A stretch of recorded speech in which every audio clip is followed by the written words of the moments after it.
Hello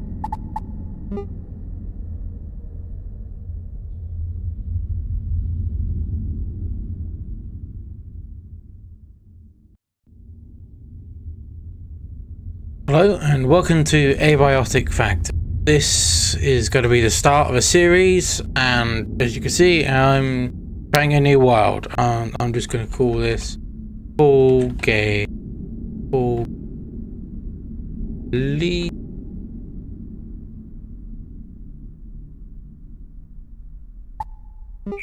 Modify this. Replace ESP. Leave this the same. We're going to increase that.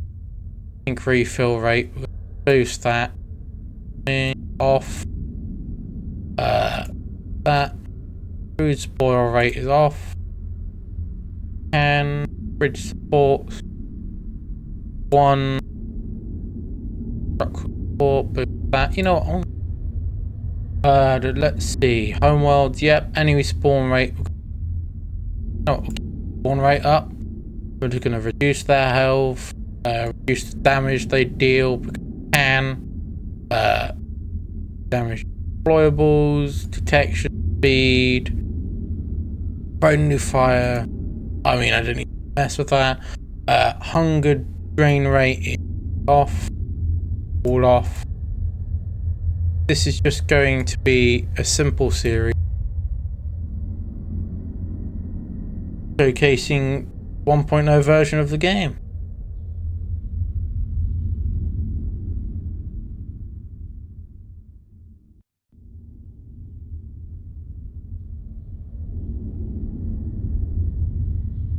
Go death bar, table research, all item, starting. Go. I'm just gonna go back up here.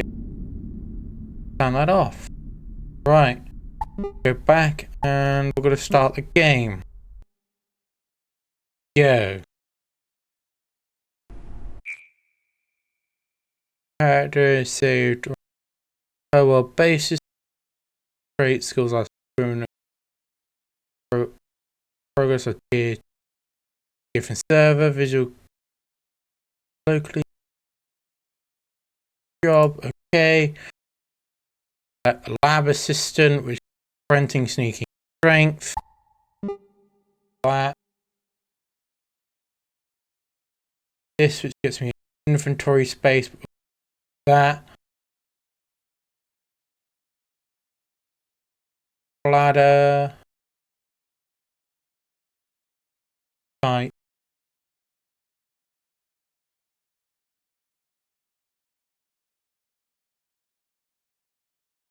T. Def. Yeah.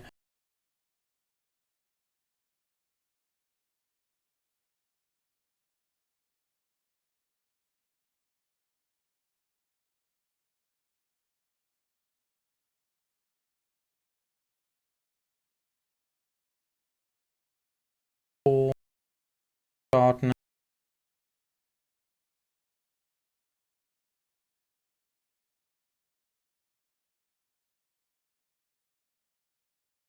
You know, we'll go spell. We'll go.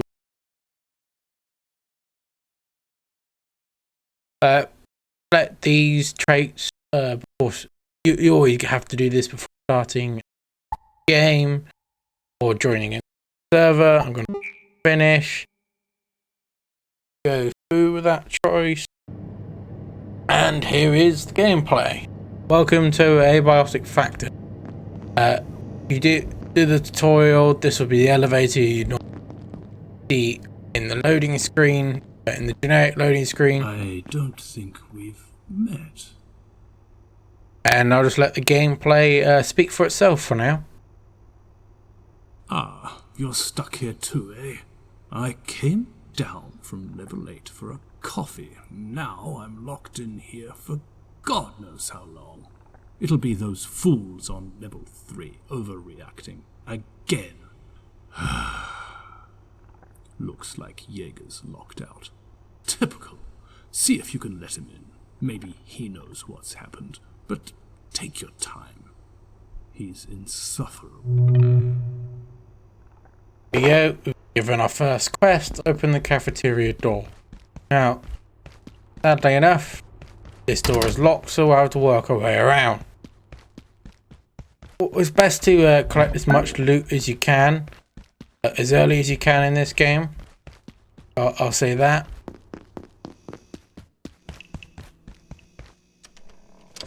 Oh, there we go.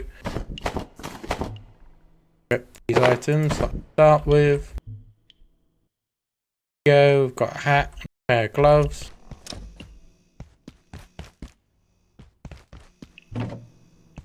Go. Yep. Here's a med kit. This.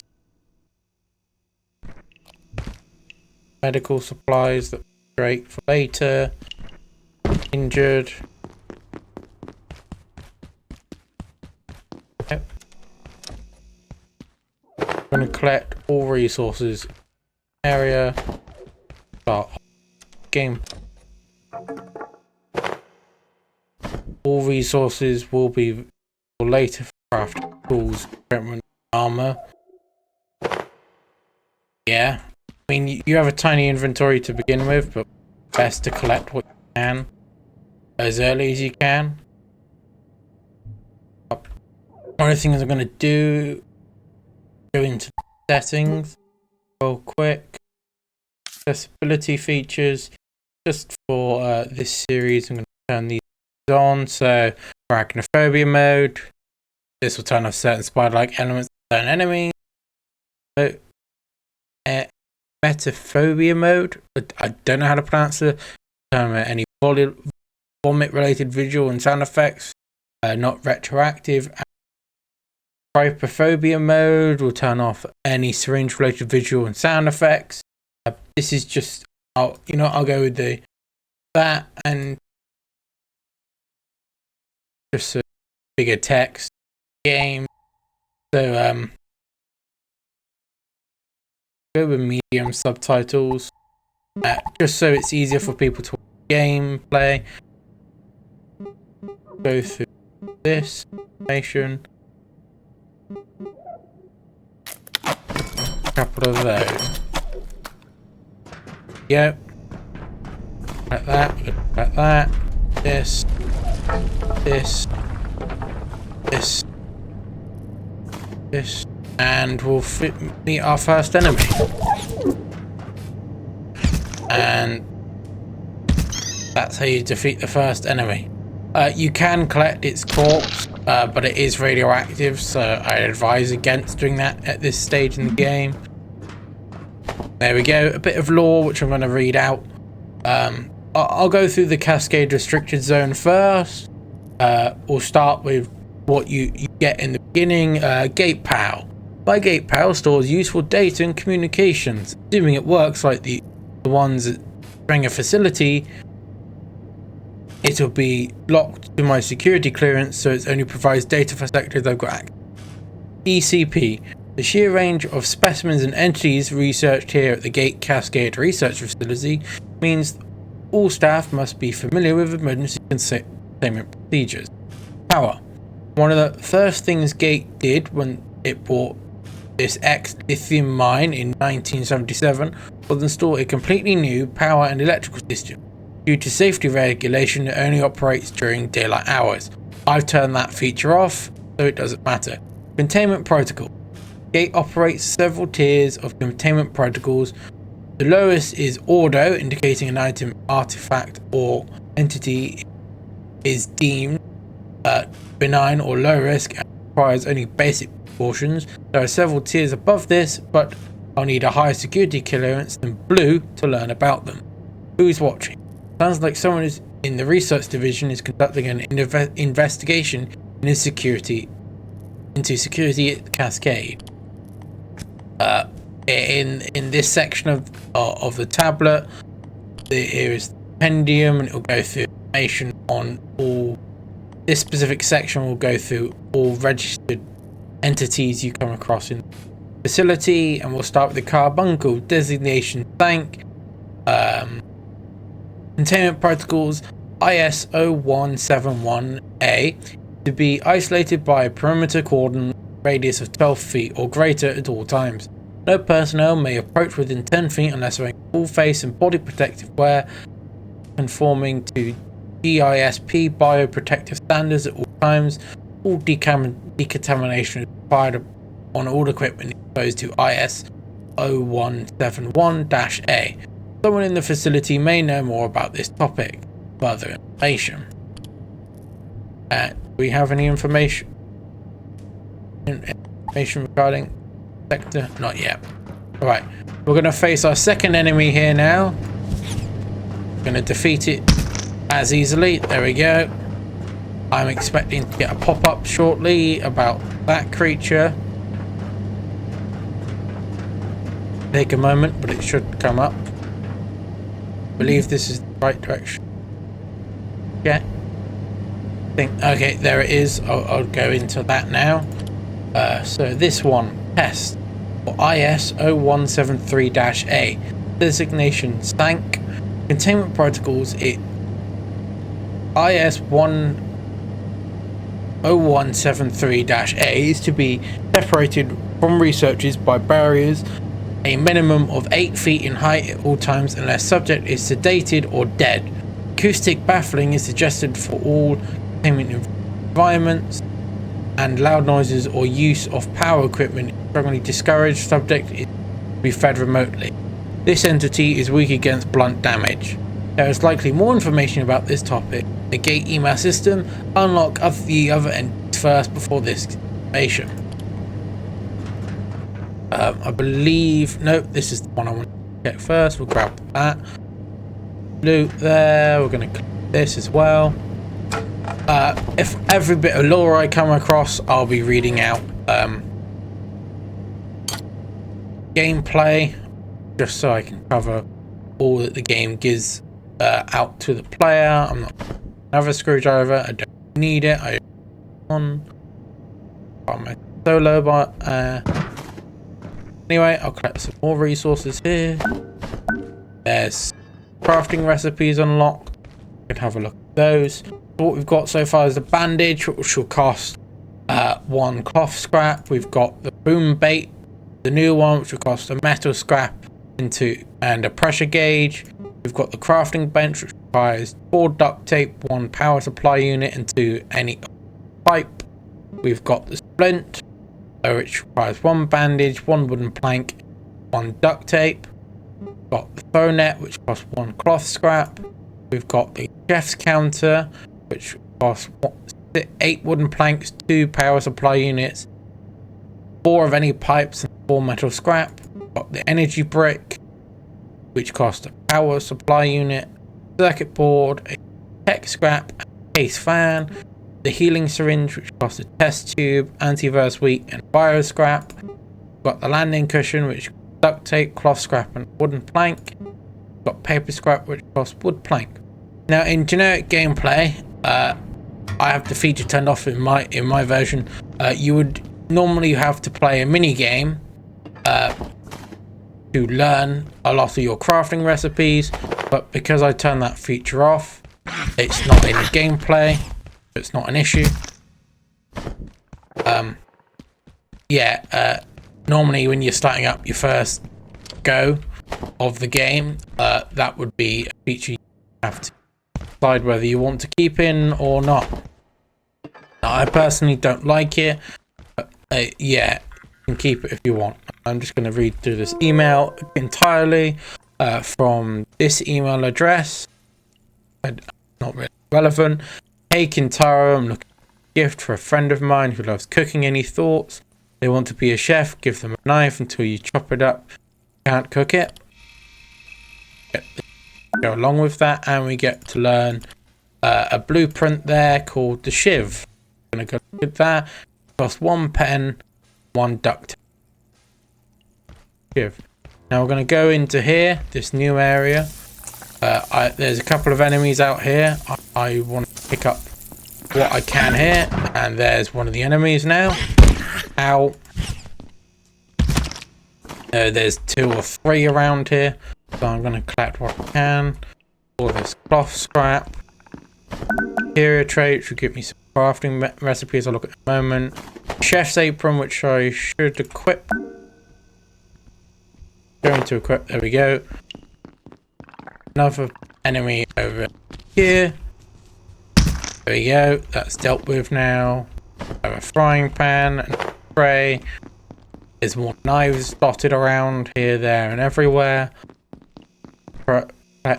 Med kit here. Travel back over here because the next step of do is hit this.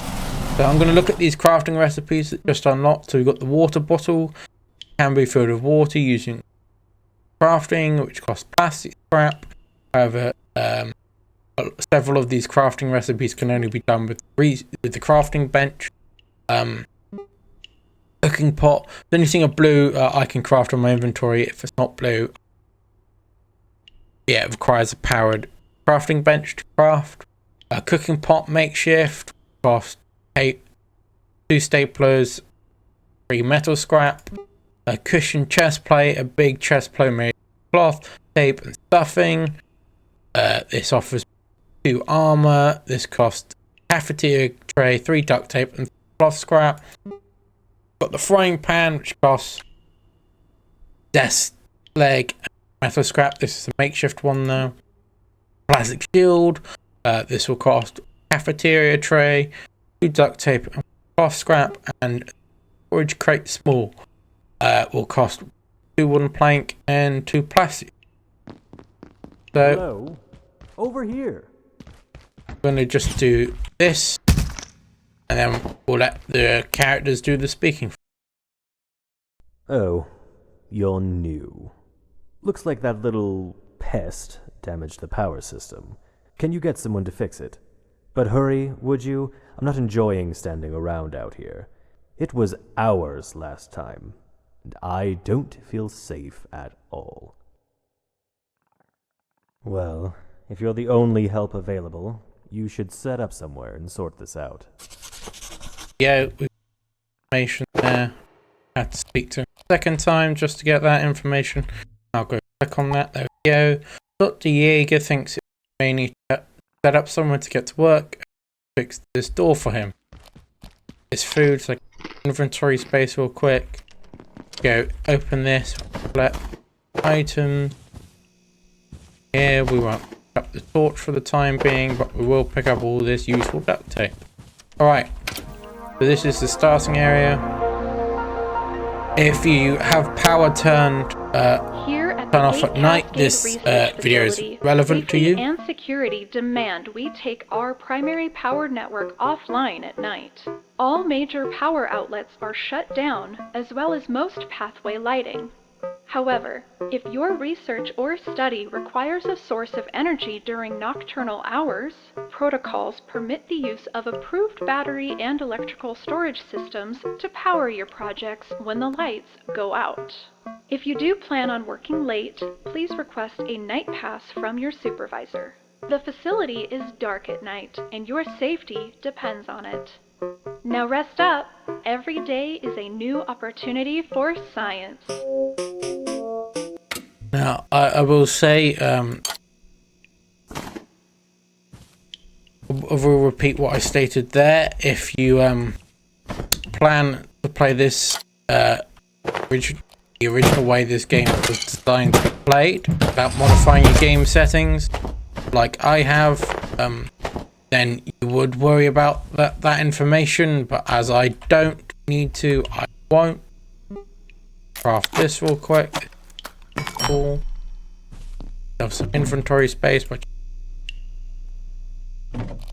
go this up because I'm going to use it out here. I'm going to slap it down out here. First, I'm going to move this annoying chair. Go. This isn't my first playthrough of the game. You'll notice how I know a lot of these things already, and all these level points I'll show you in a moment. The reason it's going so fast is because I've got a higher XP gain on the world, plus my character's advantage of the skill which you can access here. 20% more XP gain. So sprinting, each level eventually there's 20 levels to each to all of these skills here. Level 5 for sprinting will get you athletic. Strength will be step aside. You can shake your vending machines and stomp uncles in one hit, which is impressive. I didn't say, but athletic, you have a chance to not lose stamina for an action that would normally use stamina. Throwing level 2, you can do a gentle underhand toss with all purple items. This is relevant to throw stuff like nets lighter, or throwing 5, a projectile pickup. You automatically pick up projectiles and weapons you've previously thrown if you have room for your inventory. Sneaking, which we've got level 2 of by going through events. First attack on an idle or unaware enemy has a 25% chance to deal double damage. Level 5, Abiotic Factor. You move 15% faster while crouching. You can perform a roll by sprinting while crouched. Blunt melee. Level 3, power attack. You can do heavy wind-up attacks with blunt melee weapons. These attacks cannot be performed with a shield though. Sharp melee 3. Sharp throwing. You can throw sharp melee weapons like knives, spears, and other items. We've got accuracy at level 5. An alternative squint. An alternate fire mode with ranged weapon will zoom your vision. We've got reloading, which at level 3 you can craft ammo twice as fast. At level 5, you can reload weapons you aren't otherwise qualified to use. Fortitude, level 5, you regenerate health a bit more frequently. This is how much damage is dealt to you. The basic survival stuff is crafting. At level 2, you get more bench. You can access the first crafting bench upgrades. At level 5, you can access the second tier of crafting bench upgrades in construction, which are used to build the bench in the background. At level 5, you can pack your desk. You can pack small deployables twice as fast. Got first aid, which will probably level up quite quickly when I need to heal myself. At level 3, refreshing touch. When healing a teammate with a medical item, they also gain 5 plus 5 hydration. This effect does not occur when you health. Don't know what why that just played in the back. Oh, it was items respawning that played in the background. That was interesting. Anyway, back to reading that. These things at level 4 for first aid. Rad remover, a new recipe. Kinetic acid syringe, a syringe that prevents radiation buildup and removes existing radiation. Level 5, bedside manner. You can see all negative medical debuffs up close to another player. This is more relevant when playing multiplayer. As I'm playing single player, it's not relevant to me. We got cooking. Level 3, soupsmith. You can cook soups by filling a pot with water and adding ingredients. Level 5, a mother knows best. You can see other players' hunger and thirst when close by. We've got agriculture. First level is level 4, fertilizer tier 1. You gain a recipe for anomalous compost, aiding in the growth of your plants. And then we've got fishing. Level 3, you can now fish sense. You can now detect fish hotspots and craft fish traps. And at level 5, tackle box. Gain the tackle box recipe. You can see there's 7 more levels that I haven't read through, and I will when we're closer to them. But as it's currently not relevant to my level, I'm not going to bother going through all of those at this point in time. The higher level you are, the longer it will take to level up. As I'm quite low on everything at the moment, it's going to be a lot faster. But when I start going past level 5, it's going to take longer because you'll need more XP. Because starting XP, you need 200, it seems. Yeah, 200. But then you'll need 500. 940, 1572, and to get to level 5 for everything you need 2464 XP, which in some cases won't be easy because you have certain instances where it's relevant. Strength is usually done by lifting certain items. Sometimes what it does is, the armor weight will play into this. If you notice in your inventory, oh yes, I haven't mentioned, but I do have a unique version of my character due to being an early access of Abiotic Factor. Eventually you'll unlock stuff like a headlamp, better head armor, arm armor, chest armor, leg armor, an offhand armament like a shield, and then these items called trinket, and a full body suit, which you'll see later on down the gameplay. Currently, because it's just me by myself, starting brand new, it's going to take. I'm going to go through these new crafting recipes right now, just because they appeared. So you've got a battery, the makeshift, a small battery that can store incoming electricity and provide that electricity when none is available. This will be useful for players who have the power turn off at night into gameplay, so you need a coil, an energy brick, and metal scrap. Got a barricade. This is base defense, and this is paper scrap, a wooden plank. We've got cloth scrap, which is how you get cloth if you can't find the world, which requires paper scrap.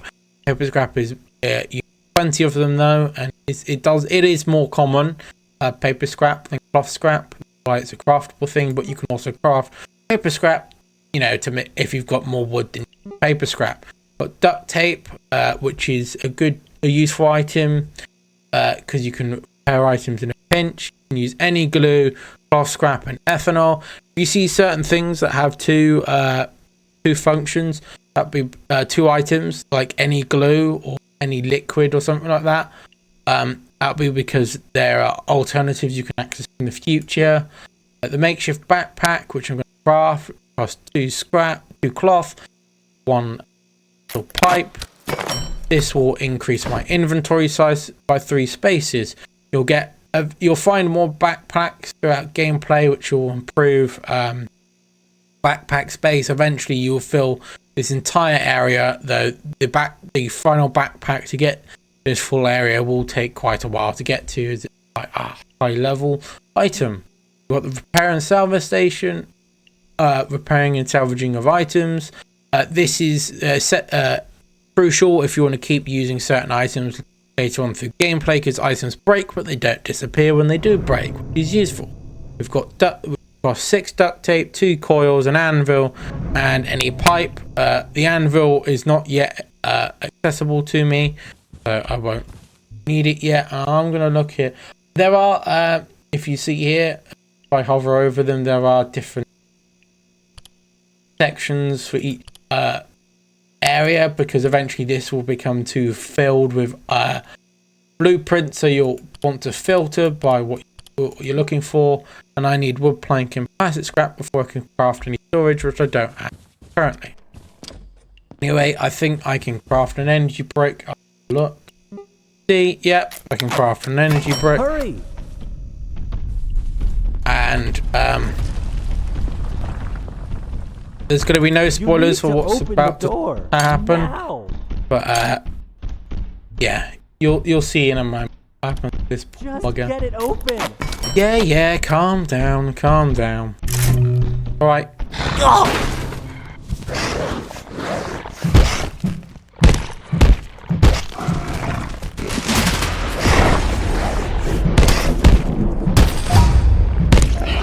Now, I don't know if you saw that there, but a portal opened behind him. The peak area, as the pop-up just mentioned, came through and murdered him and smashed the doors open. These doors will no longer close. But one thing I can do is go back here and these doors. There we go. This may be useful if you have a friend who joins later on. I will go into that lore now, going for that new creature. Here we go. IS-17017-A, the Peccary, designation Crucius, containment protocols. Any containment space for IS-0178-A specimens must measure no more than 3 by 3 meters square, ensuring the subject is unable to attain a velocity greater than 5 meters per second. All walls and flooring should be reinforced to GISP standards for blast shielding, and electricals grounded to 2 megavolts, I think. Sure. Subjects must be contained separately, fed remotely. This entity is weak against blunt damage, which is what I use. Table leg there. Someone in the facility knows more about this topic, and then unlock the other entry first before finding more information.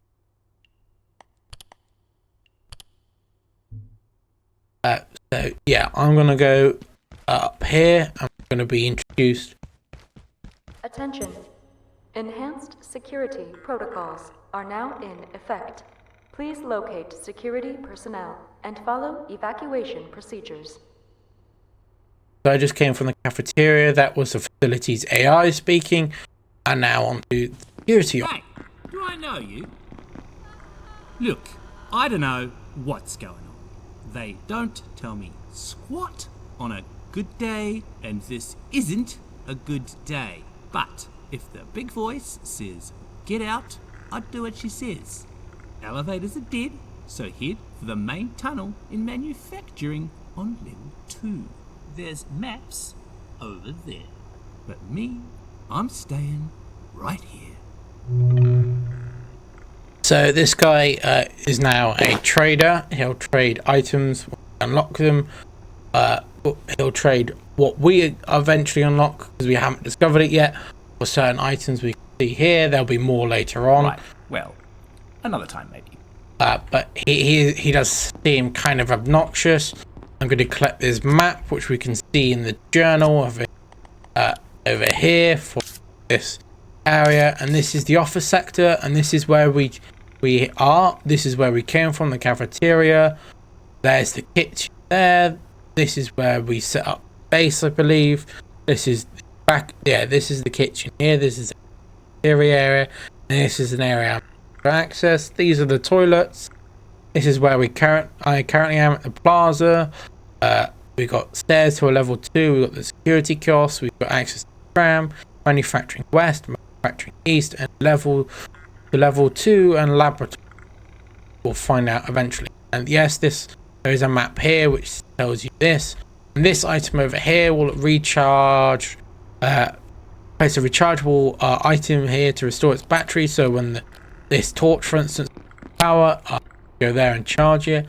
We've got a public terminal which makes noise when computers. I'll just go through the email here. So the power sockets are on a timer. I was working on mass dampeners and the place just shut down. You know those have to warm up for hours. Now I have to start all over again. Just keep an eye on your wristwatch. Don't start a task you can't finish. Facility power goes out. Why the hell were you working at midnight anyway? Get some rest. We can't afford to make mistakes. See. So there will be lore that revealed to me throughout gameplay, but certain night features, most references to the power systems are not relevant. Powerless, the facility powers and lights tonight. I'm going to deal with that. Luckily, don't need to. All looks over here. And the hammer, that will come in handy later on. Look at that, with some more crafting. Got a makeshift screwdriver. Makeshift screwdriver for assembling furniture and other deployable structures can be used to use like a screwdriver. Metal pipe, any glue, off scrap. Then we've got a pipe, a hefty pipe with a gauge and added weight, across the metal pipe, pressure gauge, glue.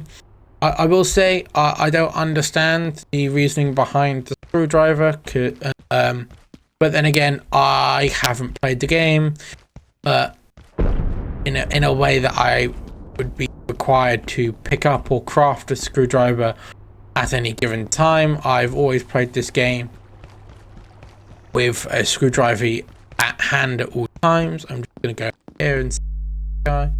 Nope, happen. Here's some displays. There's no text. They look like it, but it isn't. But that's a hazmat suit there. Go. you'll eventually get a hazmat suit and some other items. I was hoping, there we go, bit of lore about the security bot. Here we go, this entity here, designation GASS, security bot. Designed to protect gate facilities from internal threats, the Gate Automated Security Sentience GASS program was initiated in 1985 after the infamous Tory facility decompression event. The aim of the project remains to create fully sentient artificial intelligence, but at present the robots are best suited to patrol operations in low security sectors, keeping vending machines stocked. Just to let you know, if you press the button for your wristwatch, you'll see the date, which is March 16th, 1993. It is currently 9:30 in the evening and the temperature is 20 degrees Celsius. You can change up the Fahrenheit depending on where you want to play the game, depending on what you do with your settings, and it'll tell you the time of day as well. There is water here, but it is contaminated. You'll have to collect, you'll have to craft a water bottle to find a way to filter that at a later date.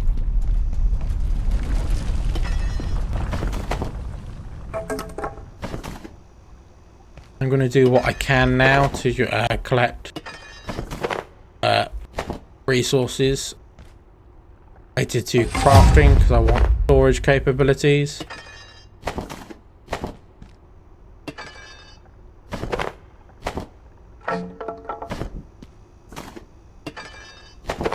There we go, that should be suitable. I've got 4 plastic and 9 wood scrap for resources, loot. Anyway, I should be able to craft a handful of storage containers now.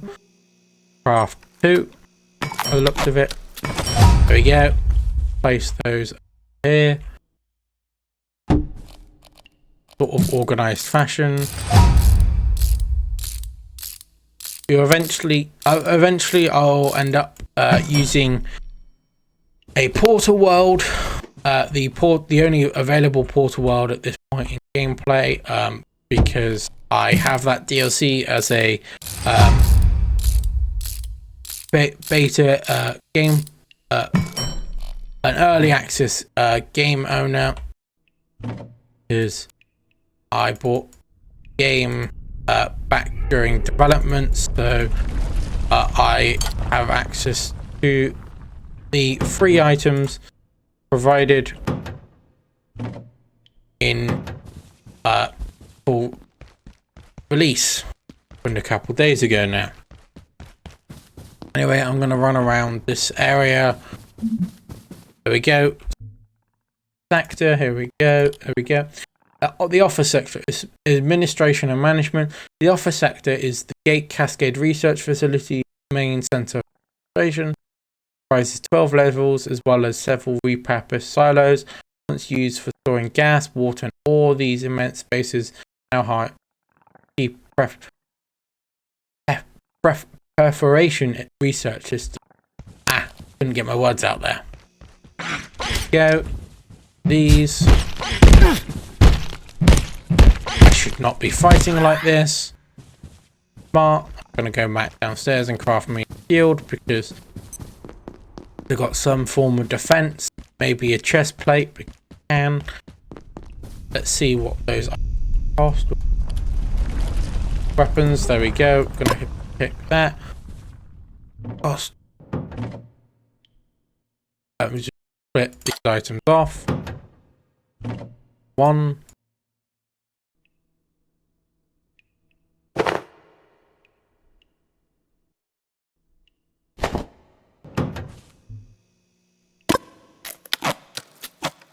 Yeah, one downside about gameplay though is that you do have an item selected.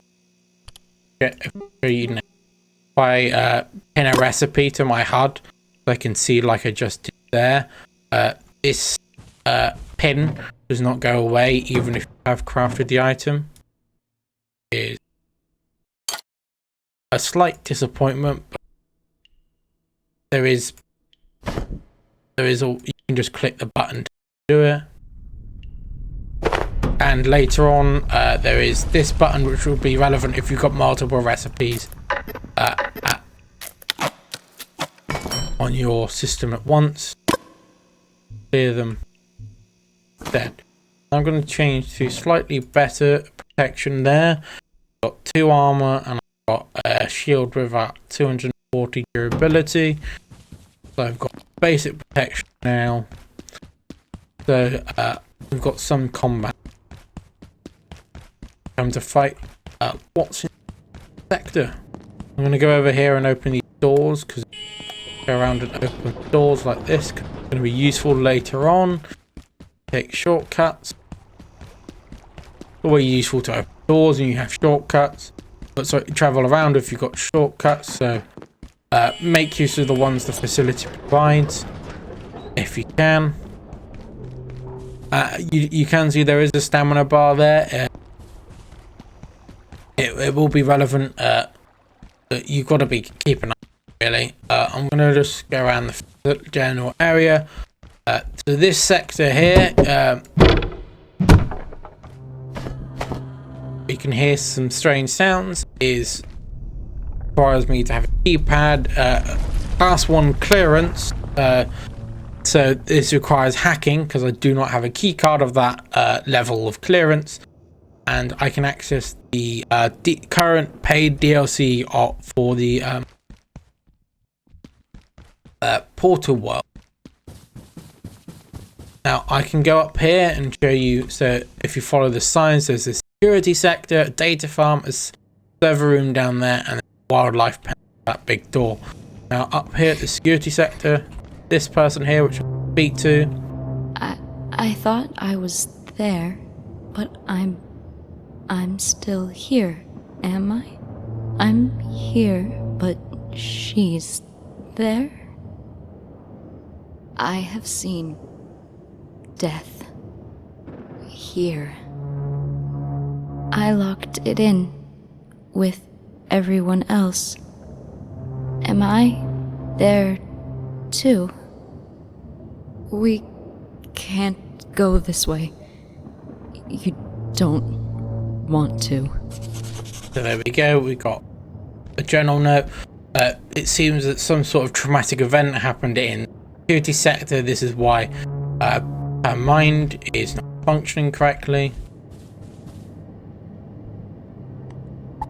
Doesn't sound that great. Wait, Alice Hong came out of the security sector and locked the blast door behind her. Something in there scared the living daylights out of her.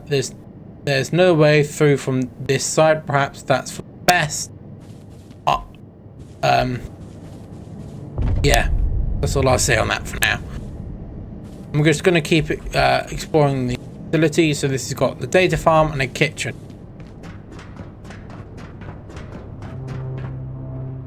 Yeah, each area will require me to reload because it's quite an extensive map, I will say. Oh look, level 2, a map. So I'm currently in the data farm. There's the defense sector, the tram back where I came from. We've got stairs to level 3. We've got a gym. We've got a pool. We've got residences. We've got an elevator to level 3. We've got reception. We've got level 1 to the plaza. We've got a security checkpoint. We've got a maintenance lift, and we've got the manufacturing west. A lot here. Now, I'm going to collect these items because they're going to be useful later on the line. What have we got? We've got a walkie, device used for communicating with other walkie-talkie holders at long distances, holding your hand to enable long-distance voice communication. So the game does have in-game voice chat, and if you're playing with other people, walkie-talkies will be useful when you decide to split up instead of traveling in a group. Cloth rope placed on ledges to create a downward slide. This will be useful when wanting to travel downwards in the facility in certain sections of the facility that don't have an easy way down. We've got another crafting recipe there. We've got a medium sign, a customizable sign placeable anywhere. This will cost pens, any glue, and wood. The pens clearly just are used to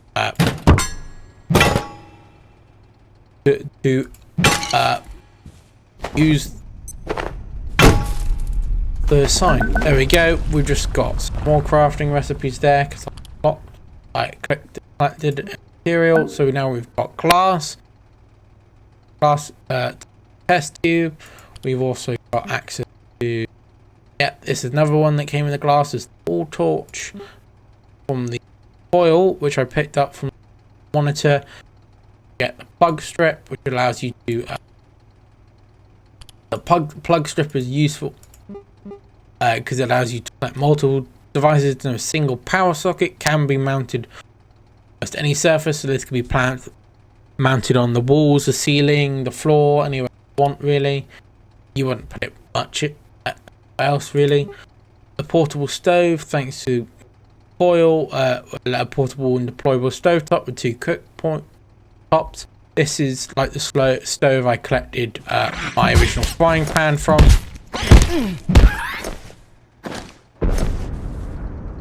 Was not that great set of combat there.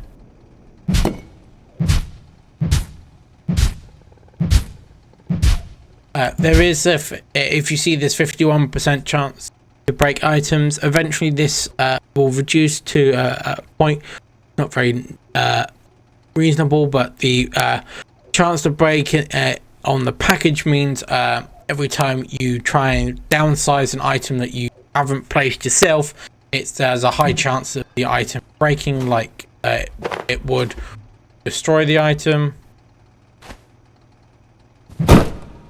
This is what it means to package. I'll show you here. Just means this allows you to pick up items if you want to place it somewhere else. I could have just done that to gain that recipe, but I didn't. Anyway, here we go. The makeshift flashlight, a small crude flashlight. The battery's full, but it will do. If you don't have a flashlight or haven't found one, but you did find one of those lamps, I guess it's the best way to get a light source. And I'm full on inventory, so I'll collect what I can from here. And I'll move on because I'm pretty sure it's getting late. Nope, not really. Time will be an important factor you'll register later. Here we've got gym and pool and and other access to the data farm. Up here we've got reception and security, which I'll have a look at later, but I'm going to dump my inventory for the time being. I'm going to come in here. I'm going to switch on this light with the stick there, because it will be useful later on. There is a quick button for storing items you already have in storage, but yeah, you'll have to do that when you've got new items. Right, so I'm going to leave this. If you want to know, this door is locked. I'm going to leave it locked just because it gives me just one entrance and access to this area, which is much better than multiple, in my opinion. Just because enemies can spawn back there. You saw the pest. Better deal with one trying to break through the back there when you're away, and they damage your items. But I did reduce that on this version, this playthrough, but it can affect your playthrough if you haven't edited settings. Oh, if I hadn't loaded the data farm, this area would have taken a moment to load. Go. Oh, information on an individual. Site, a lab. So this is the guy we met who was sat around. I'll read Warren Burnings, the security officer as well. Dr. Ulrich Thule. This is the guy we spoke to who sat on the bench. Physicist, a theoretical physicist, coffee aficionado, committed cynic, Dr. Thule. Few friends among the gate staff, but like many of his kind, tolerated for his regular insights and occasional brilliance. Warren Burning, security officer, Sydney Sider turned subterranean security specialist. Warren signed up expecting good pay and a fairly relaxed job. The shift to Cascade hasn't gone quite as expected for this act. Fuji Mall cop, so he's great. That information I'm going over here because you can, if you've heard odd sounds, this is just the email terminal. So you've got office supply crossbow from this individual. This is a notice to all Cascade technical staff. We received some complaints from team members about misuse of office supplies, up to and including creating improvised weapons or flinging projectiles across the cubicles. We here at Gate understand and commend your ingenuity as scientists. After all, it's why you're here. Why you work here. But if you want to continue working in this department, knock it off. RM. So there's JPEG attached to this, which is a crafting recipe for make bow. The bad bots, I've mentioned this before, but your security bots are a menace. They don't seem to distinguish employees at all. And whose idea was it to get them to restock the soda machines? I understand the goal, but there's a ton of valuable equipment in those things, which would have been a lot more useful elsewhere. And this was from M. Shepherd, and this is a reply from R. Moira. Moira, why are you telling me this? I'm not in charge of security or procurement. You're serious? Try Anderson. He okayed the Wakeman project, and I have never had any problems with the bots. I stay out of the halls when we shut down for the night, like you're supposed to. Let them do their job. Making valuable strides here, and the image attached, which will show you the robots, which gives you a link to an individual instead of what I was expecting. Wasn't expecting that. And then anvils, which give us a note for navigation. What happens to the anvils? What happened to the anvils in our workshop? I needed it to prepare some of my tools, but it's gone. Sorry, that was us. Checking the supply closet on level. Check the supply closet on level 3 by the silo. We're doing some heavy repairs up there and need solid working surfaces. So if I go look at that and provided, we've got heavy metal. Apparently the anvils are in the supply room on level 3. But over here we've got people. Here we've got TR Anderson, Gate Murant Manager, responsible for overseeing and implementing payment procedures, processes and protocols across all Gate facilities.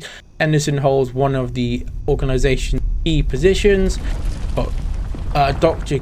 Richard K. Moyer, Office Sector Supervisor, a bureaucrat who believes enlightenment is impossible in the absence of order. I can collect some resources here, which will get me some more crafting recipes. There we go. So I'll go have a look at those real quick. So we've got the armor stand, a friendly skeleton, useful displaying armor and other equipment. You see its crafting requirements here. We've got the shock trap, a sophisticated, scientific, stunning device deployed to kill or ensnare, reusable but requires recharging when completed. We've got the makeshift bolt for ammo for a basic crossbow, cross pens and metal scrap. We've got the makeshift crossbow, a scrappy crossbow made from office supplies, which is desk labs, 3 rubber bands, plastic scrap and a stapler. You'll see what each item is used for when I craft the item hands. And then we've got the fishing rod, surprisingly effective and device for collecting fish, and you can see it's crafting right there. Now this is I'm gonna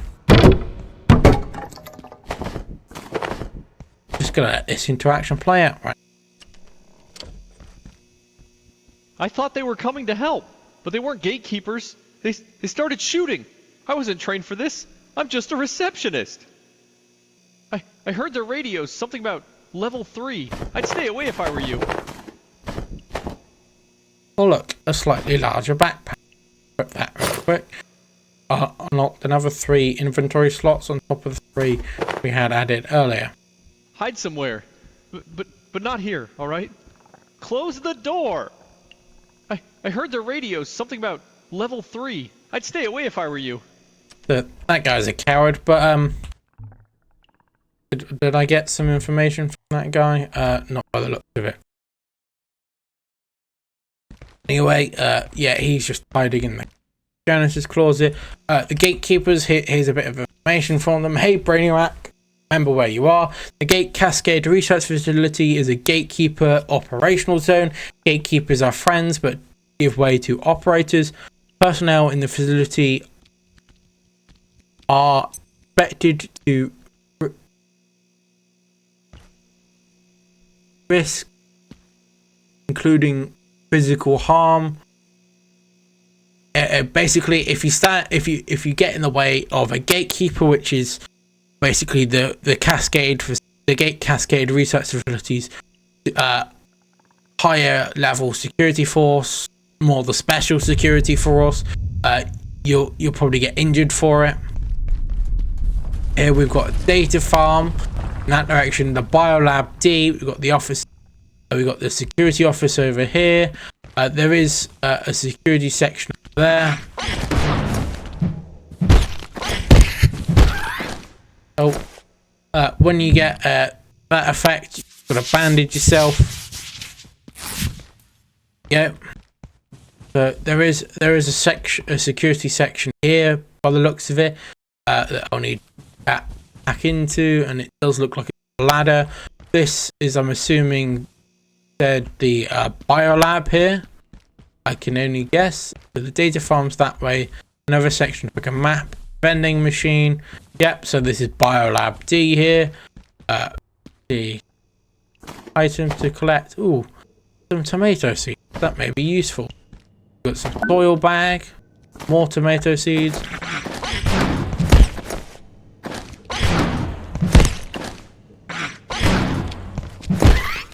There we go. There we go. We could pick up the test tube to recipes form. Don't have to craft it. There's oil that would be useful. There we go. Some pens. Let's see. We'll click this. Dr. Mance play recording. We'll look at the crafting recipes after this. Dr. Derek Mance reporting, Research Director. We now believe IS-171, or the carbuncle, as Peters was calling it, is the larval form of IS-173, and almost certainly 178. Dr. Pendleton speculates there may also be a fourth state we have not yet encountered, and I believe she may be correct.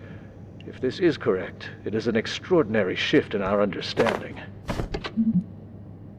So if I go into the crafting recipes, soil bag, crafting recipe, soup bowl, we've got a tropinator, which is base defense, we've got a switch, lever, sorry, glow stick, we've got a platform cart, and we've got a heater. What you might have heard in the background there was the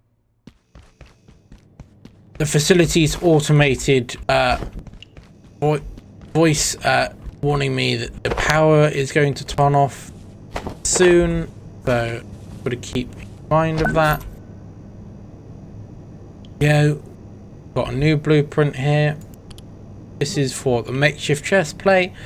This is a step up from my current chest plate, which is armor of 2 and a weight of 6. Armor of 4, but it's a weight of 3.5. There is a set to go with the makeshift chest plate, but it does not include the makeshift backpack. The set is Employee of the Week. You're beginning to carry your team's burden. Increase weight capacity by 10. You've got 2 items. You've got all 4 items of the set. Employee of the Month. You've often carried the weight of your team. Increase weight capacity by 30%. That just means this up here is how much weight you can carry in game. This is the main way you'll get clean water in earlier levels of gameplay. Here at the water cooler, you'd have to use a pot to cool to boil water at a station if you wanted to drink from main fountain facility. There's more of the facility. I'm gonna go.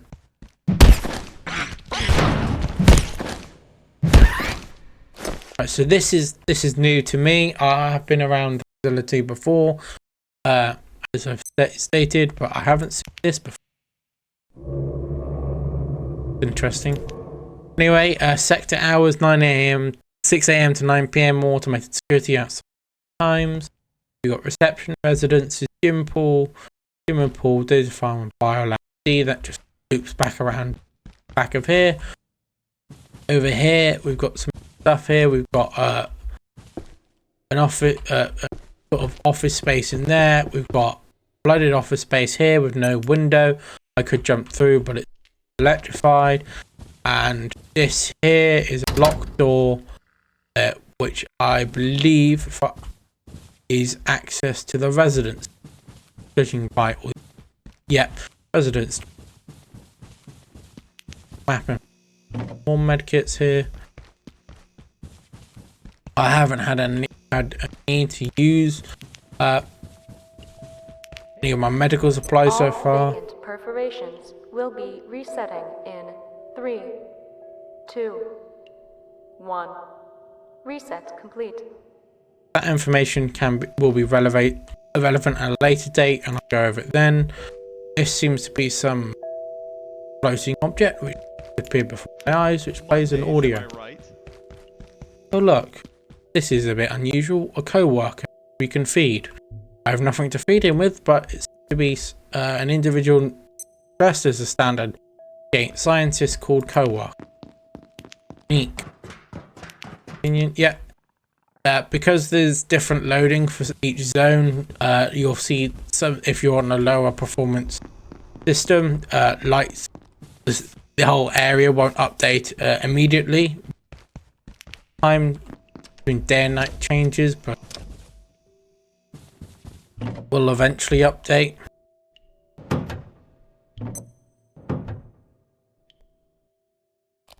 So I have, yeah, we've got more of that. More of that.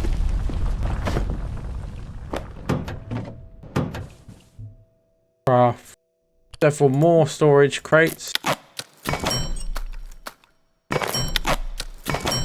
Yeah, I'm gonna go back, drop those items back off. Put another one. Go.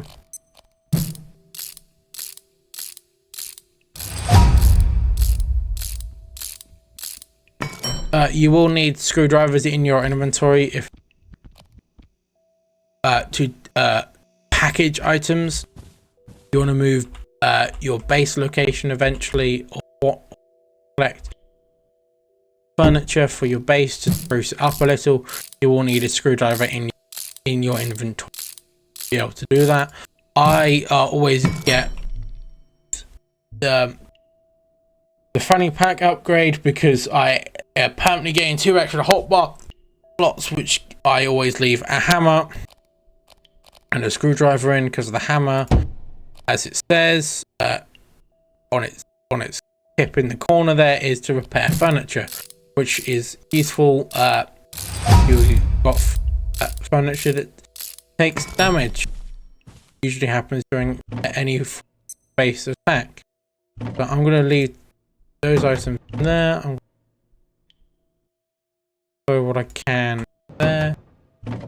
This, I'm going to take the screwdriver out because crafting materials in there.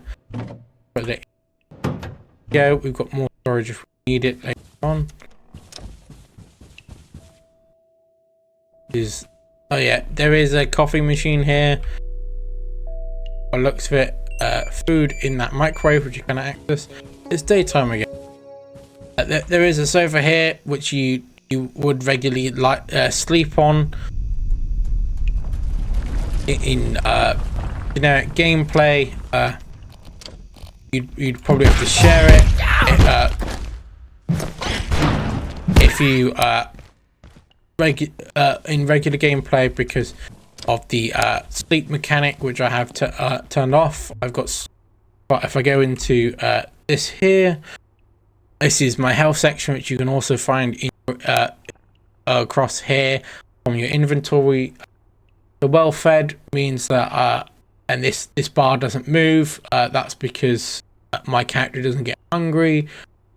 Thirsty, this changed on my character in particular because this game doesn't require me to drink. Same with going to the toilet and being requiring sleep. Please remain in place In Chef Hat, you cut up corpses a bit faster, and home sweet home, safe place relatively speaking. This buff normally appears, and you have a crafting bench nearby. I've only seen it work with crafting benches. I haven't seen it pop up otherwise. Purpose popping up. I do believe if I look at my yeah, let's have a look. We've got crafting's all the way up to level 8 because that's how fast my XP gain is. Ridiculous, but hey, I do have to evacuate the sector via manufacturing, but I'll work my way towards that direction in a bit. You know what? No, I'll go do it now because I want to play it a bit linear for all those watching this video. Yes,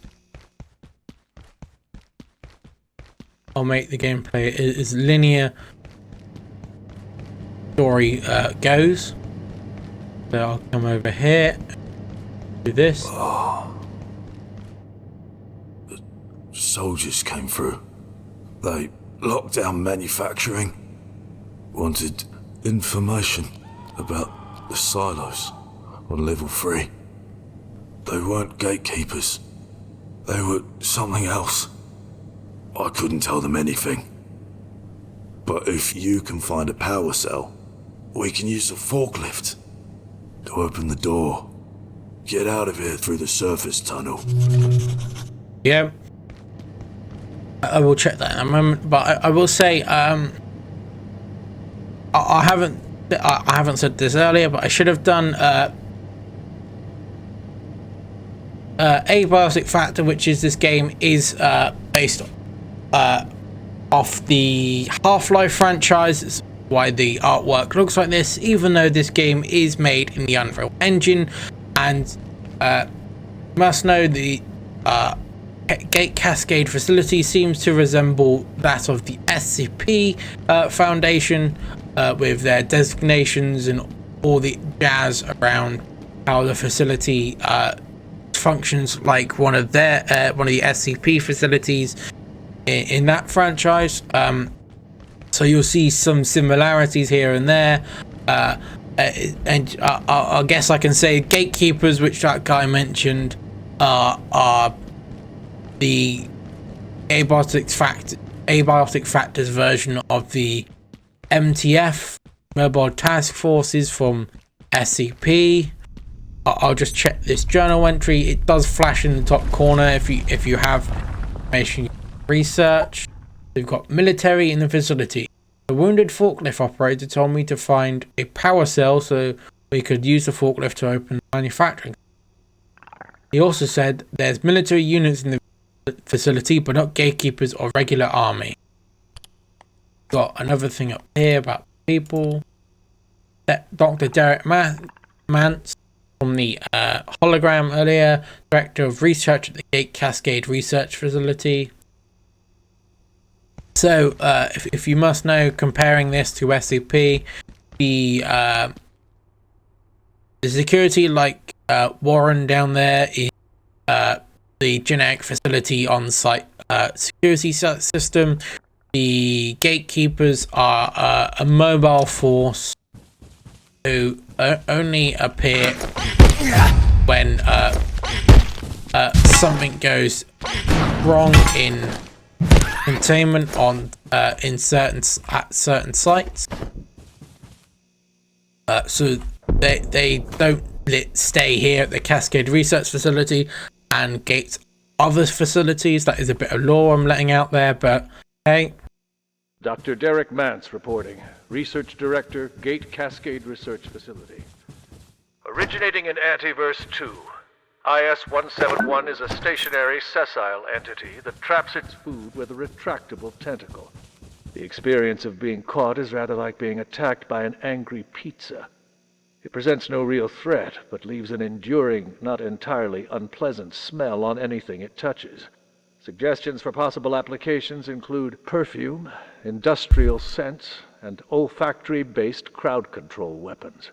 So if I go into this now, prompted me to.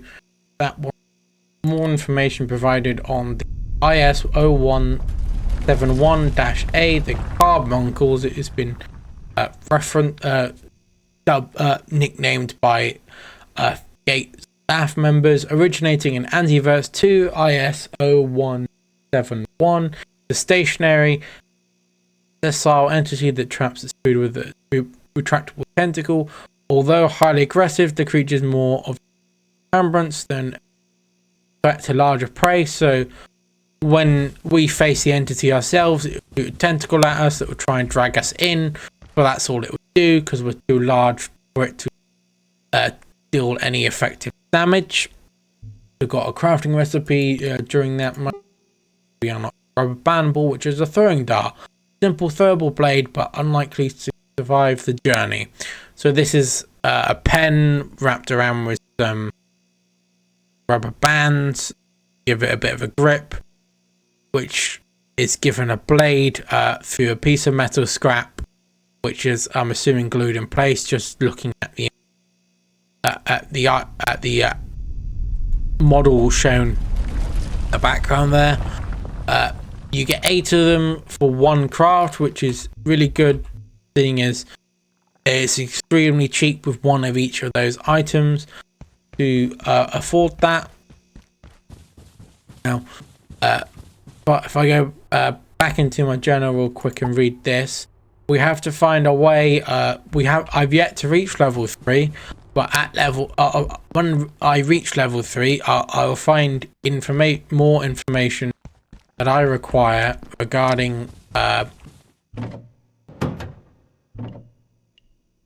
the progressing further. Really? Now, was that just a regular book, or was that a unique? Nope, it's just a regular book. Red now. Blue previously. Why I was questioning that there. So I'm going to go up to level 2. I'm going to continue along here. Go this way. Go over to here.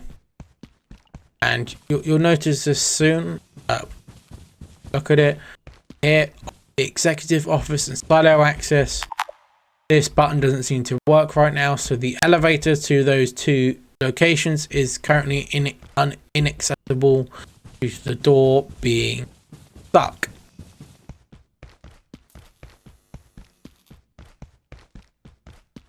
Here we go. Here's the office. Let this play out. Life at Gate can be demanding, so it's important to remember that resting is key to staying in good health. Simply taking a moment to sit down, even on the floor, will give you the energy boost you need to get through your day. While resting in any form helps to promote healing, lying down for a short nap is the optimal way to getting back to your ideal physical condition. Getting adequate rest is vital to being a productive and valuable member of the team at the Gate Cascade Research Facility.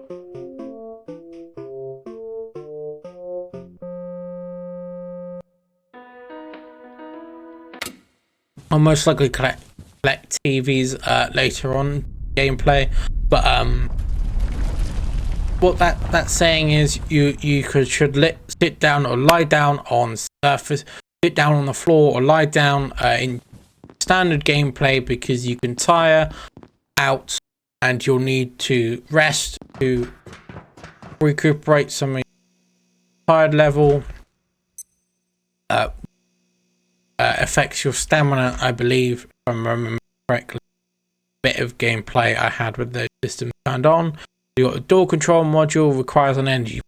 I'm going to have to return to base to get an energy brick. Seems I need this. Requires hacking keypad level class 1 clearance to get into this security checkpoint here. Seems a lot of things will require me to reach this level of hacking, it seems. I'm going to just go do what I need to do to get an energy brick, really. And good blue in that real quick. I know all these crafting recipes, but I just want to show off system really. So go into here, we're going to grab the highlighted items. They are highlighted yellow. The standard background is an orange, so it does always stand out. The items you need for crafting will stand out to the background of the storage container, because that's it. The crafting recipe, the pinned recipe turned off. That's what it would look like generically. Logically, I should be playing this game in the most standard format, so I can showcase all of the features of the game. However, I wanted to play a modified version because it makes gameplay easier for me. So for this playthrough, I'll be playing a modified version. If you want me to play an unmodified version, please leave comments down below. And yes, just before you ask, this door was locked the entire time. There we go. This is Silo 2 access, lift asset access and manufacturing. So I can open this door to access manufacturing, but I'm just going to keep it closed because I know that security bot wanders this direction. Later on, I'm going to go up here.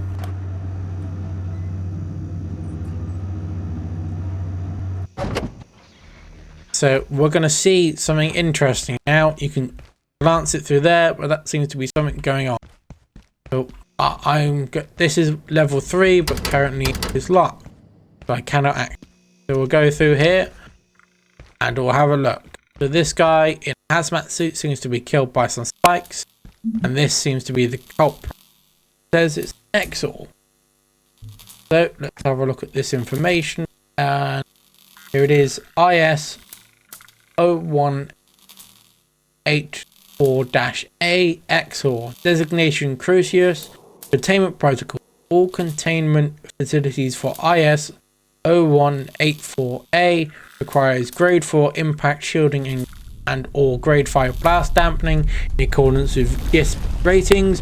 All personnel conducting research on this subject must wear grade 4 body armor with full electrical grounding, even when subject is sedated or unconscious. Direct interaction may state in any state is not advised. IS 0184-A should not be exposed to any flammable materials fed remotely. And there's more information found around the facility. Put the item here. Going on. Any news? You've had those A2 samples for 2 weeks. What's hold up? Sorry, Lenora. Yes, we think the intensity of these radiation over there is due to high entropy levels.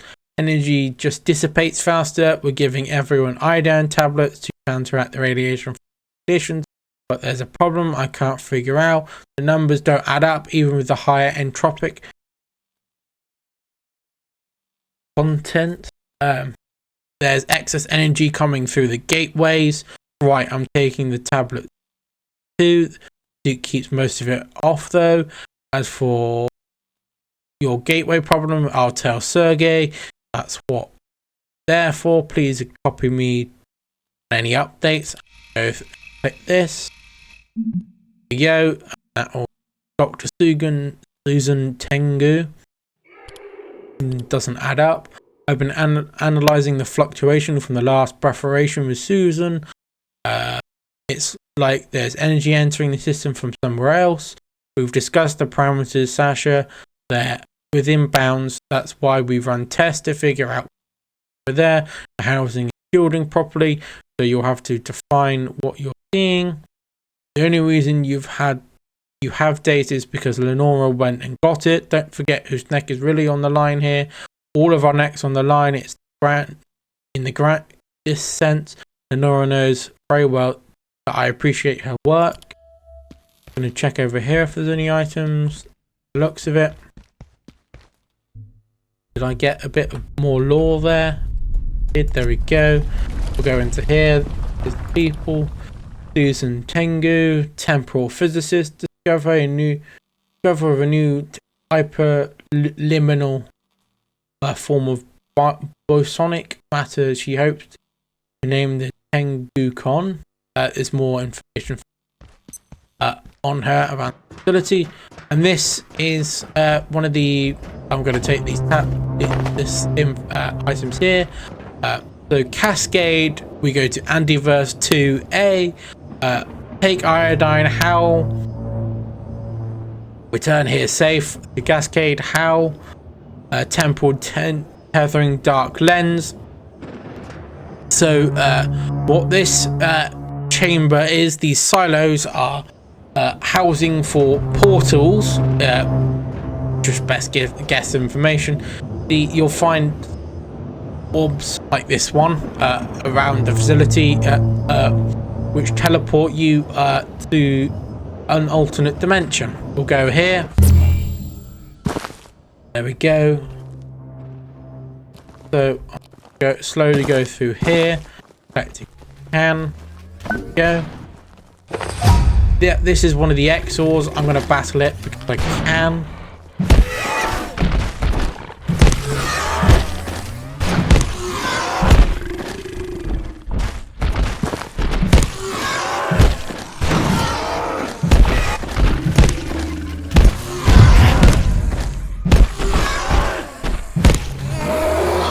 I will state that purple attack, which they charge up for a few seconds, does deal immense damage and is not stopped by shields. So this clicking sound you may hear is this Geiger counter, which you can pick up to unlock and potentially unlock new ideas. Nothing happened though. I can travel there, but there is another Exor, so I'm going to travel this path. Which I suggest doing if you're not fully equipped. There's an ex-monk information just been given to me, but I'm going to that one through this portal. Go. More information. Derek Mance reporting. Research Director, Gate Cascade Research Facility. Antiverse 2 is an enigma. A world made of worlds. Each of them different, yet seeded with similar life. We know a few certain facts, that energy moves more slowly there, making growth, evolution, and change a more gradual process. We know, too, that materials transplanted from Antiverse B to our own are energy-dense. Biochemistry occurs much more rapidly. But how did these creatures evolve? The presence of life, complex life, confounds everything we know about evolution. Was an external force involved? Only further study can tell us. Yeah. Pool here, which you went had a fishing rod I can fish at, but I don't currently. This Antiverse wheat did get me a crafting recipe. The super tomato seed can be planted in a garden plot and grow a plant with a large tomato-like fruit. I'll go through here and read that bit of lore in a moment. There we go. Probably move away from the loud noises so I can read this lore in peace. First though. Go.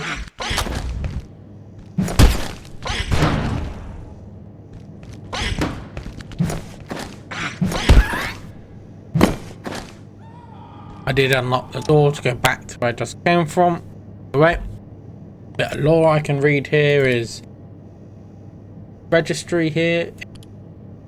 ISO 184-B Exor Monk designation, same as the previous one. Containment protocol. All ISO 184-B all ISO 184-B subjects require heavy shielding and perforation suppressing containment. All mirror sites must avoid geomagnetically and tellurically active locations. Fail-safe connections to backup power is required at times, as even micro-lapse in suppression fields risk containment failure. Subject cannot be approached from dated and should be fed remotely. I believe the reason behind this is this entity, this version of the Exor entity, not that one, this upgraded one, the monk, rather than the standard one, has a teleportation ability which they want to try and reduce effectiveness. This entity is weak against blunt damage. The pipe I'm wielding.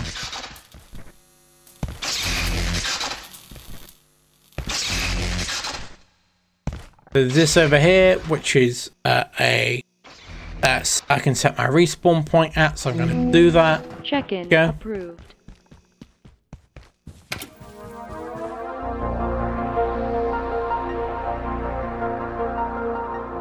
Here at the Gate Cascade Research Facility, you'll have access to cutting-edge tools, equipment, and materials for research and scientific study. But if your investigations require more exotic resources, talk to the kinetics team about using our perforation network to access far-flung locations. And don't be shy. Due to temporal resets, the supply of materials in these locations is practically inexhaustible. So if you're running low on resources, head into a portal world for everything you need.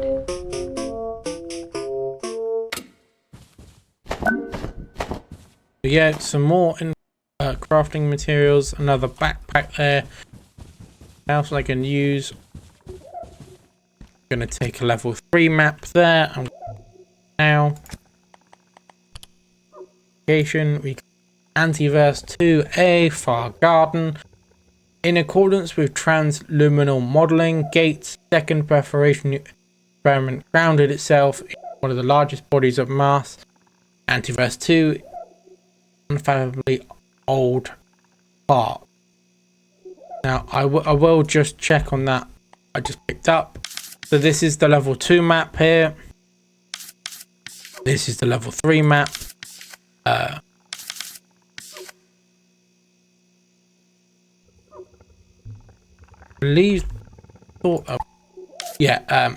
So when you look at this map here, these things will pop up, which gives you information on the ability, the trading possibilities here, like this. You'll see places like this, which you can find, eventually click on to get more information on certain areas. Facility, I'll just go back over here though.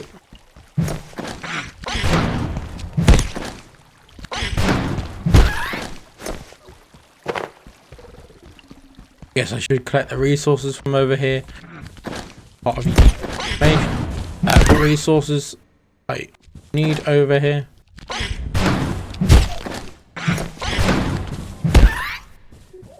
Yeah, we got a new crafting recipe. Thanks for that. I'll take a look at those crafting recipes in a moment.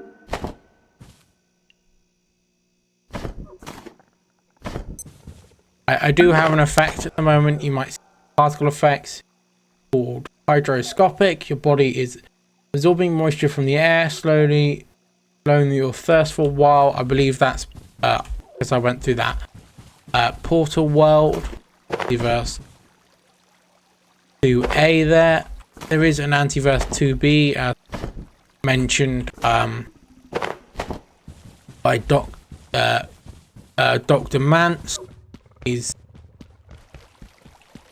in his blog earlier. I'm just going to go look at those crafting recipes. We've got a few there. So we've got cubicle in different sizes, a full size paintable office cubicle, so you can craft your own sort of private space, living space, which you could build around another individual.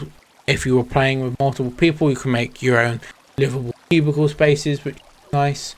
We've got item stand and we've got shelf. We've then got a tripwire mine.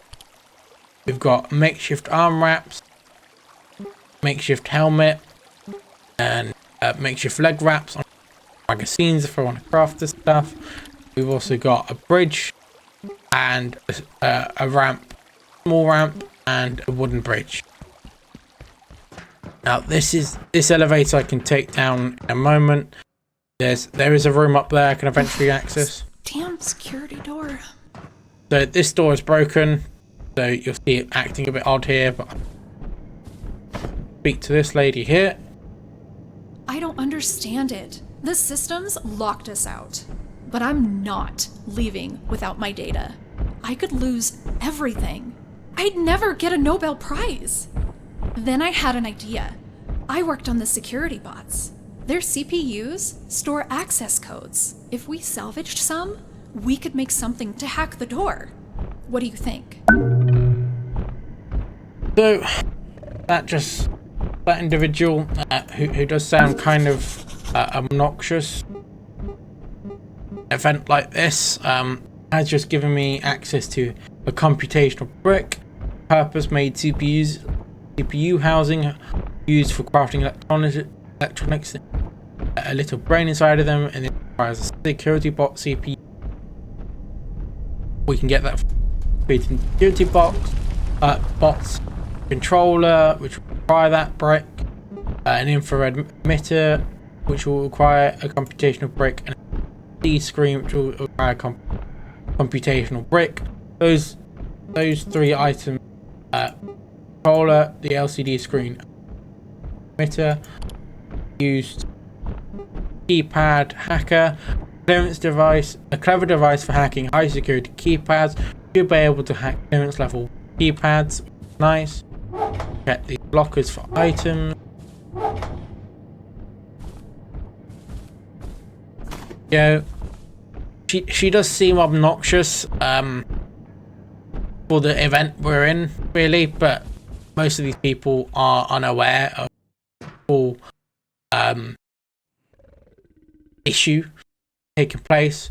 As that guy met at the Daughter Manufacturing said earlier, there seems to be some sort of military force that has broken into the facility, and assuming this lady hasn't traveled the facility like I have, so she only just knows. But they're hacking to Silo 3. The technologist outside Silo 3, we could build a hacking device to break in there, but we'd have to harvest CPUs from security bots. How hard could it be? Pretty hard. Cameras to the game. We go in information on her.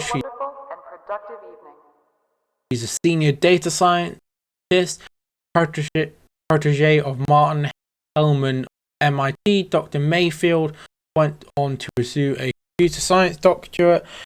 This in turn led to her becoming a minor star of the cryptographic theory and research field, following thesis on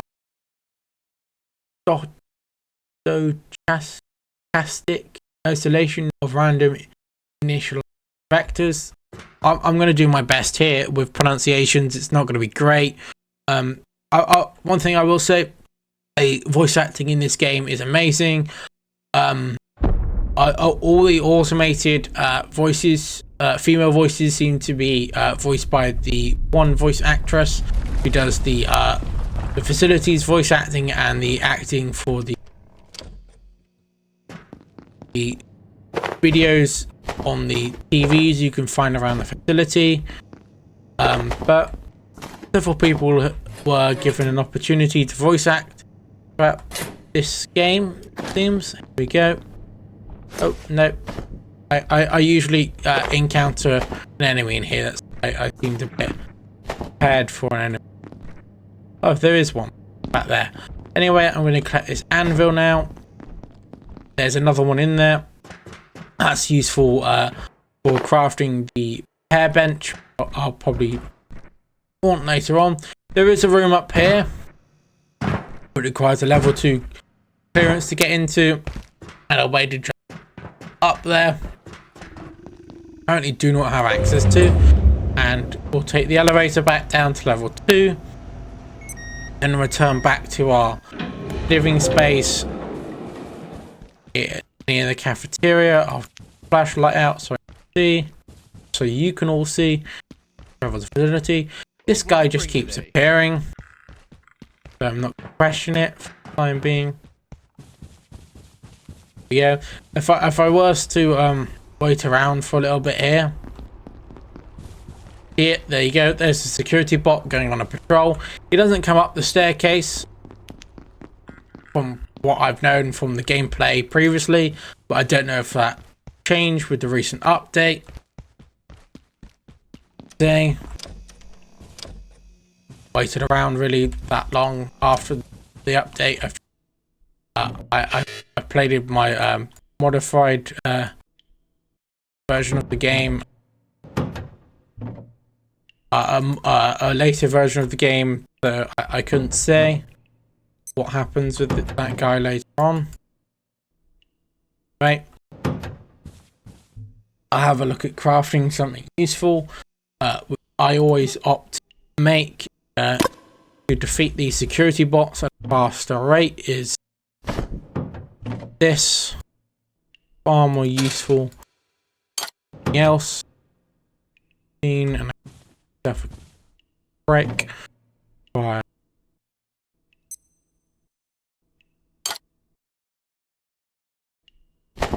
Back to previous.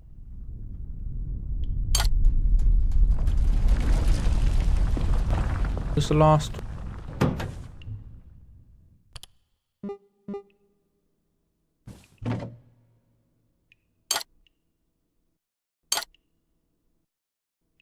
At one point during development, there was a sort button for the inventory. I don't know why it disappeared, but it did. It might just be an issue my end, though.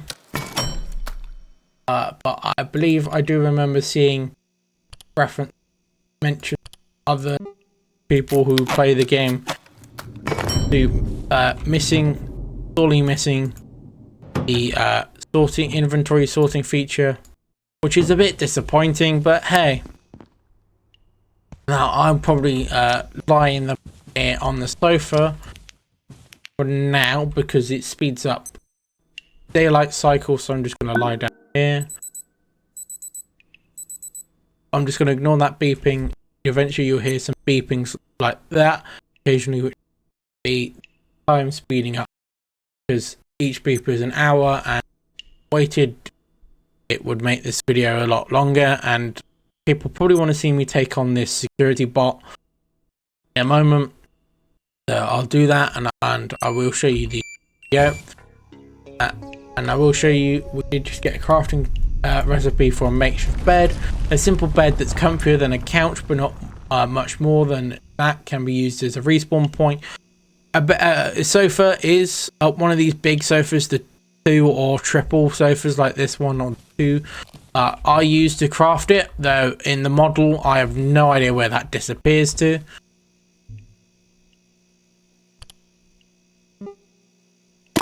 So I'm going to check what I need for basic defense items. No, not you. It's easier just to take the full stack than to try and grab individual items at the rate. So I'm going to chuck you away, and you away. Really relevant to my style of gameplay. And crossbow. Attention, this sector is under precautionary security. Go back into here to get this cable leg out. And wait for security assistance. Yeah. Oh, short rubber band. Disappointing.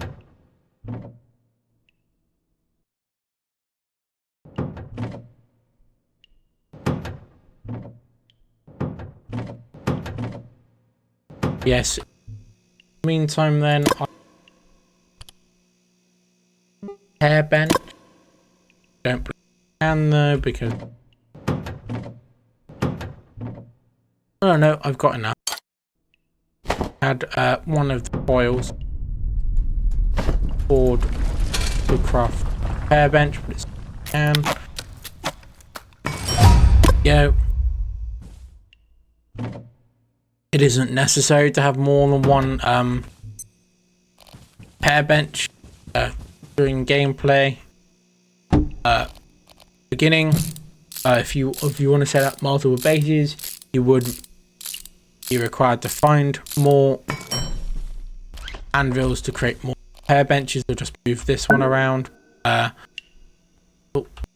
crafting recipes that just popped up. Circuit board, computer circuit board. You crafting tech, screws, which is metal scrap. So the salvaging station you can use. You hit this button to repair things, you can hover over them so you repair the item. You can hover over this to scrap an item. I will probably end up having to use, if I'm not careful, I may end up medical items, but because I have the accessibility features turned on, if I end up using the syringe, it won't trigger anyone who has a phobia of the syringes. So I'm just gonna do this here. Gonna take a moment to do this.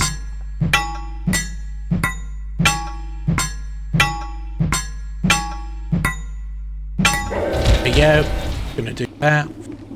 Casually walk over here. That robot's gonna follow me, and he usually follows me at a steady pace. So it's closer, he'd try and sprint at me, and he should just walk into that. There we go. It's a bit cheap doing this, but it's the most effective way I found to pull this off at a lower level. I mean, I still have it set up when I'm at a high level as well, because it saves me on one specific feature, which is that, which saves me from requiring to chop up the corpse, which you need a bladed item weapon for, usually knives and later on spears. Chopping up corpses though does eventually covered in liquids, so in case of standard bodies, blood, robots cases, some oil, but because I have the choppinator set up, it chops up the corpse for me. Question how that logically works. Hey, you see, I ignore certain things around the facility because they are currently relevant to my progression path. I will do my best to try and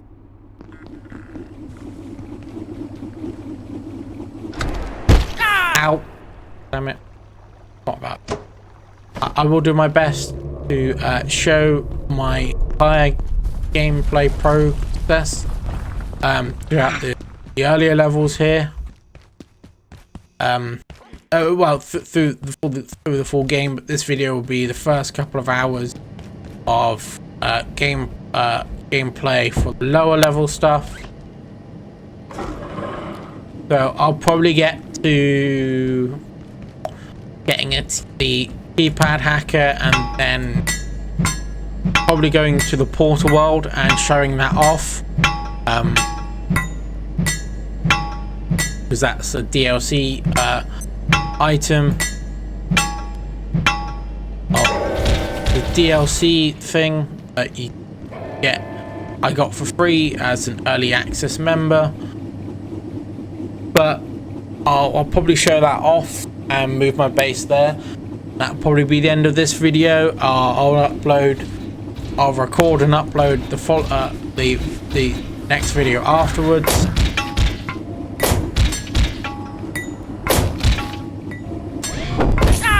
Ow, bugger.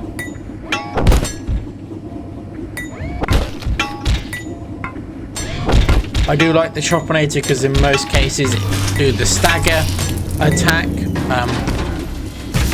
which is really useful when dealing with enemies like the robot, because the stagger just causes them to not perform their attacks against myself.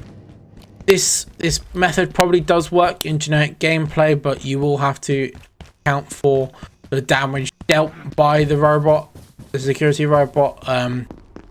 Every attack it successfully lands on Propinator, because it will eventually break the item. I do not think is I do not believe you can get it back afterwards. Yeah. I'm gonna go get a third third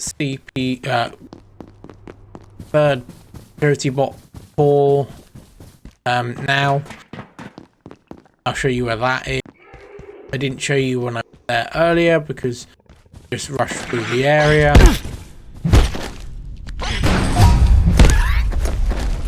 I will say I had a base up above this security checkpoint here previously, but it got a pain run up there all the time, and there's a far more space in the portal world for a base than having one up there. So it was well organized. Maybe I'll find a screenshot or a snippet of the recording I had of it previously to show it off. But yeah, this is the rest of the level 3 area. Go off. There's a small rest area here, it seems. There's a lab I cannot access, which has a radiation warning. Another security bot. It tells you operating hours. A kitchen here with a guy set up there. I'll speak to him a bit. Yeah, if you get reinforced hose, which I have yet to find, you can repair the kitchen stove. Goes down there, which gives you 4 hobs to cook at. We use 4 frying pans or 2 pots, 2 frying pans, or whatever combo you're going for. I'll try my best to jump up here real quick to speak to this guy, Dr. Eagle. It's not my fault. I work on power cells, not portals. They take them into Silo 3, and I never see them again. So we finally got someone who knew about the power cell, it seems. Oh, this is worse than last time. They say evacuate. How are we supposed to do that? So even as I did progress, I did notice even though other NPCs from around facility disappear at certain points during gameplay, this guy just sits up for some reason. I don't know why. I've got pretty far into the story, but he just remains up there. I'm gonna go into here because there's the lore here. Oh, I killed him with one shot. That was expect to do that. Go over here. This is what I wanted to do. We may have an issue in offices. New security bots are walking security holes. I just learned from Mayfield they can access data everywhere they go. Anyone who gets their hands on a CPU from one of the security bots could hack through any door sector. What I'm currently trying to gain the ability to. Keypad hacker. I appreciate the concern for safety, Richard, but we're confident in our security procedures. Someone would have get into the facility to access the bots in the first place, and at the point, bigger problem. That is true. This will just show you what item Xers. I doubt it's a surprise to anyone, but the A2 entities are pretty dangerous. Analyze the specimen you brought back. They're smart, but can't tell if they're actually intelligent yet. House running MCC tests, so it's hard. Their bioelectrical systems are off the charts. They keep frying out equipment. Also, we need an actual name for them. Xers. I've clarified this before, and A2 is not Planet X. It's not just a planet. I don't know why this nickname sticking around. Folks, it's XOR. I found them. I get to name them. Mance agrees that this is a fair rule. Begrudgingly, no doubt. Nightlight. Derek, I need any information that you have on an IS that looks like a glowing floating light, sort of willow the wisp. Pretty sure You know, the one, it seems to react to glass or something. We don't have anything in a containment like that, Bridget. I spoke to Dr. Riggs about it, and she hasn't encountered anything like that either. Let me know if that changes, but don't mention anyone. And there's here, known as an anomaly. That image is a bit low quality, so I'll have a look at it in a moment. Here we've got a crafter keypad hacker. Looks like security doors in the sector could be vulnerable to hacking. Apparently CPUs from the security bot contain security data. Then read that registry for tunnel here. IS 0299, the anomaly. Containment protocols pending. From what I just glanced in that email, payment procedure is seems to be glass, lead vest there, which is slightly better chest piece I could wear if I wished, but at the moment I'm going to stick makeshift chest plate because I know I can improve the gear overall by crafting makeshift gear, makeshift armor set, which gives me bonus like the lead vest. A heavy lead vest typically used to block harm X-rays.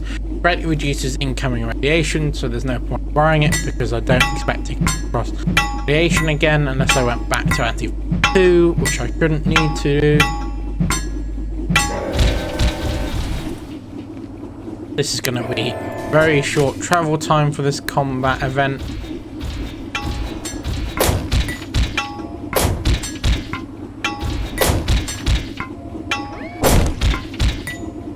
These robots aren't clearly not very smart, as they keep just trying to walk through the blades of this Chopinator, as it's called. I find it quite hilarious. But it tells you a lot about Gates' security methods, I guess. Oh, really? Oh, well. Anyway, I'll leave those items there. They're not important. I should... There we go.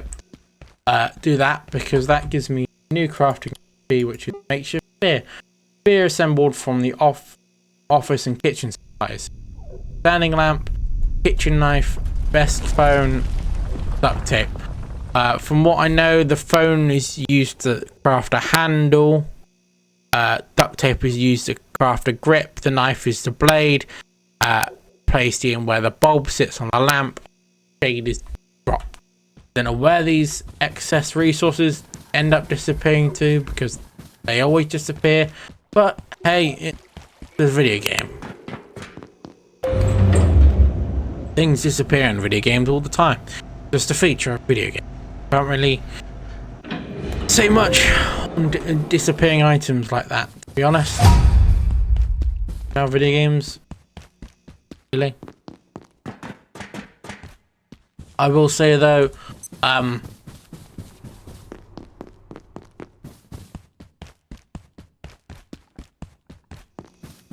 if you want to play this game with friends, it's a good idea, but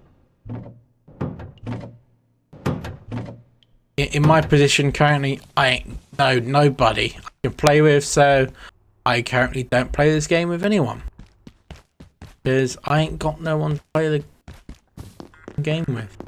But anyway, I'm gonna set this back up here because I'm probably just gonna leave it for the rest of my playthrough. I'll maybe put another one out there later. Do now is collect the needed, craft each level. Equipment need to eventually lock.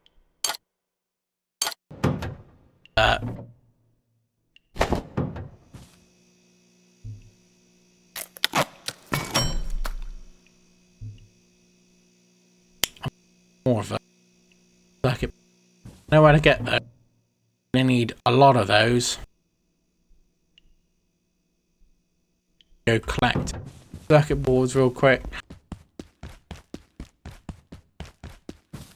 another 6 to get the full all 3 computational bricks. I'll need for 3 items related to the keypad hacker, and the best way to get computer related items in the early game is up here. Focus on that now. Ow, didn't expect you to respawn. I will say my standard gameplay mechanic has been to use the a spear rather than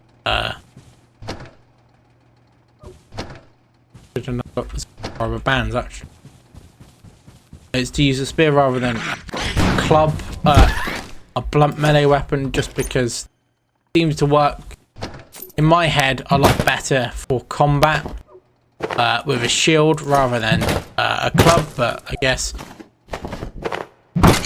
entirely depends on your playstyle, really.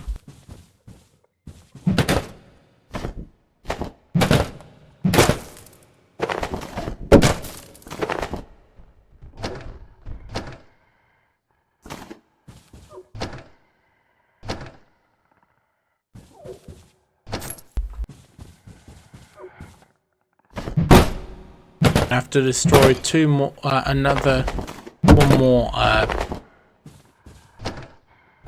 PC. Be the right thing to call this a monitor and old PC.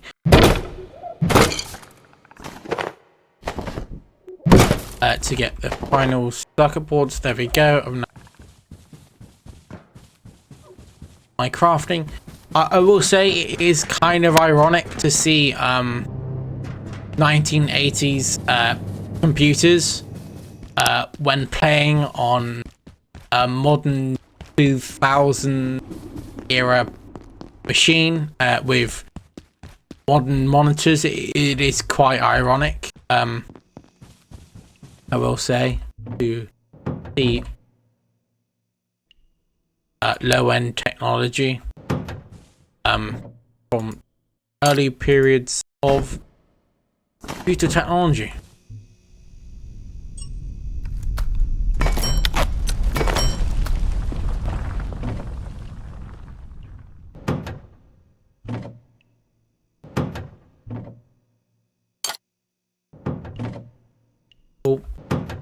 Message: the air feels strange. Be on guard tonight. Likely I acted this evening. Some shape or form. Unpin that now. This one, I'm gonna. Hey, I said unpin the computational. Need a controller. Cost me 2 keyboards. Desk phone screws. There we go. Craft those. No, not you. You. I had the means to create the circuit boards, but I'm going to point at them. I will say there's no point in crafting resources when you collect this next. There. So I need another circuit board. I'm gonna craft. I'm gonna check final crafting recipe and see if I need one.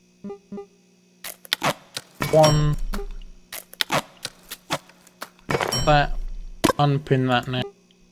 Pin that. Put that away. I'll probably need glass again. Test tube, which would. Oh no, I should have a test tube. Yeah. Oh.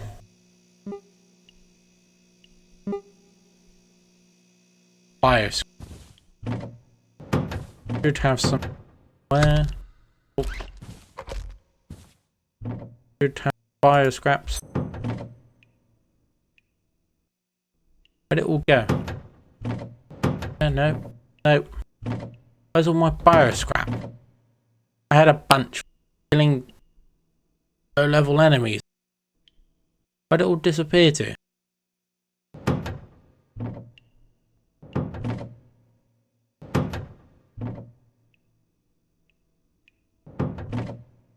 Hang on, how have I lost my bioscrap? I had bioscrap. How's it? No. That net there.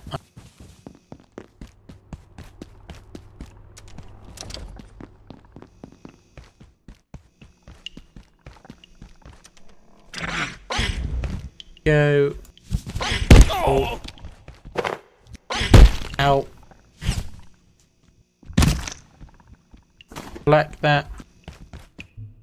Go. We've got bioscrap inventory.